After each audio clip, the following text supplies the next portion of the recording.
வணக்கம் நண்பர்களே, அரோரா டிஎன்பிஎஸ்சி சேனலுக்கு உங்களை அன்புடன் வரவேற்கிறோம். இன்றைய வீடியோவில் நாம் பார்க்க போவது இந்திய அரசியலில் உள்ள முக்கியமான கமிஷன்கள் மற்றும் குழுக்களை காலவரிசைப்படி விரிவாக பார்ப்போம். வூட்ஸ் அறிக்கை 1854ஆம் ஆண்டு சர் சார்ல்ஸ் வுட் அவர்களால் அறிமுகப்படுத்தப்பட்டது. இந்தியாவில் நிலவி வந்த கல்வி முறையை முறைப்படுத்தவும் ஒரு முறையான கல்வி அமைப்பை உருவாக்கவும் இந்த அறிக்கை கொண்டுவரப்பட்டது. இது இந்திய ஆங்கில கல்வியின் மகாசாசனம் என்று அழைக்கப்படுகிறது. முக்கிய பரிந்துரைகள்: லண்டன் பல்கலைக்கழக மாதிரியில் மெட்ராஸ், மும்பை மற்றும் கல்கத்தா ஆகிய இடங்களில் பல்கலைக்கழகங்கள் அமைக்க பரிந்துரைத்தது. 1857 இவை நிறுவப்பட்டன. ஒவ்வொரு மாகாணத்திலும் ஒரு பொதுக்கல்வித்துறை உருவாக்கப்பட வேண்டும். ஆரம்ப கல்வி தாய்மொழியிலேயே இருக்க வேண்டும். உயர்கல்வி ஆங்கில மொழியில் இருக்க வேண்டும். பெண்களுக்கு கல்வி அளிப்பதை அரசு ஊக்குவிக்க வேண்டும் என வலியுறுத்தியது.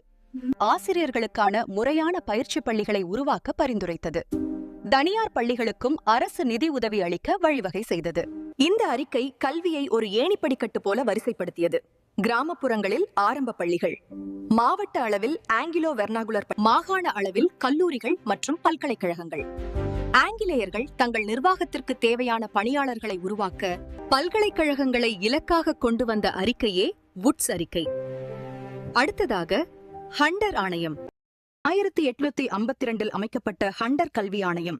வுட்ஸ் அறிக்கை வழங்கிய பரிந்துரைகள் எந்த அளவு கீழ் செயல்படுத்தப்பட்டுள்ளன என்பதை ஆராயவும் இந்திய கல்வி முறையை மேலும் மேம்படுத்தவும் லார்ட் ரிஃபன் பிரபுவால் இந்த ஆணையம் அமைக்கப்பட்டது. தலைவர் சர் வில்லியம் ஹண்டர். நோக்கம்: வுட்ஸ் அறிக்கையின் தோல்விகளை ஆராய்தல் மற்றும் முக்கியமாக தொடக்க கல்வி நிலையை மேம்படுத்துதல்.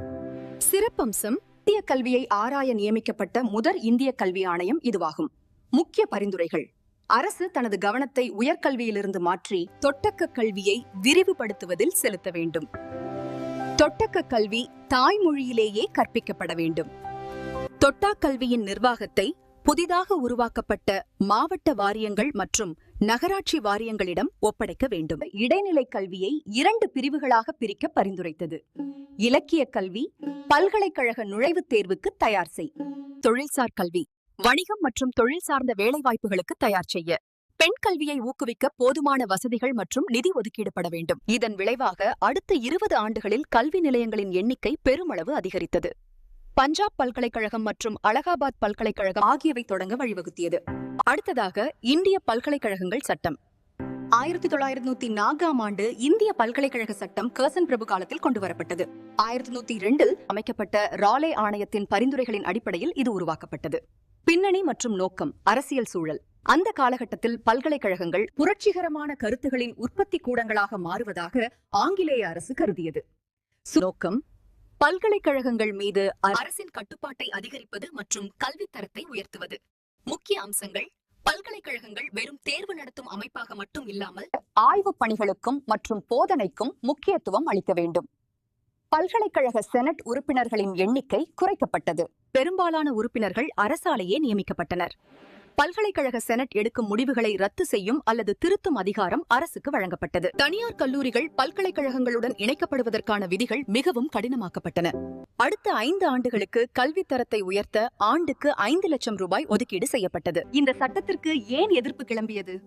இந்த சட்டம் கல்வியை மேம்படுத்துவதை விட சுதந்திர போராட்ட குரலை ஒடுக்குவதையே நோக்கமாக கொண்டிருப்பதாக இந்திய தலைவர்கள் கருதினர்.